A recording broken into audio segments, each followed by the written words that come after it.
നമസ്കാരം. Welcome to diamond sports. Kerala blasters versus Goa മത്സരം Kerala Blasters 2-0 തോറ്റു. സെമി സാധ്യതയിൽ നിന്നും കേരള ബ്ലാസ്റ്റേഴ്സ് പുറത്തായി. തോൽവിയേക്കാളും ഭയാനകമായത് കളിക്കാരുടെ സമീപനമാണ്. അതിനു മുൻപുള്ള മോഹൻ ബഗാനെതിരെയുള്ള മത്സരത്തിൽ ആദ്യ ഒരു 20-25 മിനിറ്റ് വരെ നല്ല രീതിയിൽ തന്നെ അറ്റാക്ക് ചെയ്ത് കളിച്ച പ്ലെയേഴ്സാണ്. ഇവിടെ വന്നപ്പോൾ അറ്റാക്ക് തീരെ ഇല്ല എന്ന് മാത്രമല്ല, മര്യാദയ്ക്കൊരു ഷോട്ട് ഓൺ ടാർഗറ്റ് പോലും നടത്താൻ സാധിച്ചില്ല. എന്തായാലും നോവയെ മിസ് ചെയ്ത മത്സരം ആണ്. എല്ലാവരുടെയും കുറ്റപ്പെടുത്തൽ നോവയ്ക്കുണ്ട്.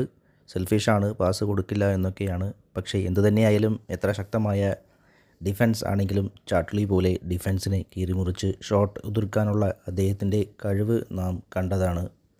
സെൽഫിഷ് ഒരർത്ഥത്തിൽ ഗുണം ചെയ്യില്ലെങ്കിലും ഇത്തരത്തിലുള്ള ഒരു പ്ലെയർ ടീമിൻ്റെ റിസൾട്ടിനെ നല്ല രീതിയിൽ കൊണ്ടുവരാൻ സാധിക്കും എന്ന് നമുക്ക് ഉറപ്പിച്ച് പറയാം. അദ്ദേഹത്തിൻ്റെ ഇൻഡിവിജ്വൽ ബ്രില്യൻസും ഡ്രിബ്ലിങ്ങും ക്വാളിറ്റി, സ്പീഡും ഷോട്ടിൽ മാക്സിമം അക്യൂറസി പുലർത്തുന്ന ഒരു പ്ലെയേഴ്സിനെ നോവ മിസ് ചെയ്തു. നോവ ഉണ്ടായിരുന്നെങ്കിൽ കുറച്ചുകൂടി നല്ല അറ്റാക്ക് കാണാൻ സാധിക്കുമായിരുന്നു. എന്തായാലും അവരുടെ ഭാഗത്ത് നിന്ന് അവരുടെ അറ്റാക്കറായ ഗോരോജന ഇൻഡിവിജ്വലി അദ്ദേഹത്തിൻ്റെ ഒരു ബ്രില്യൻസ് കൊണ്ടാണ് ഗോവ മത്സരം വിജയിച്ചത്. അതുപോലെ കേരള ബ്ലാസ്റ്റേഴ്സിനും സാധിക്കണമെങ്കിൽ ഇൻഡിവിജ്വലി ബ്രില്യൻസ് ഒന്നല്ലെങ്കിൽ ലൂണ അല്ലെങ്കിൽ നോവ തന്നെ വേണമായിരുന്നു.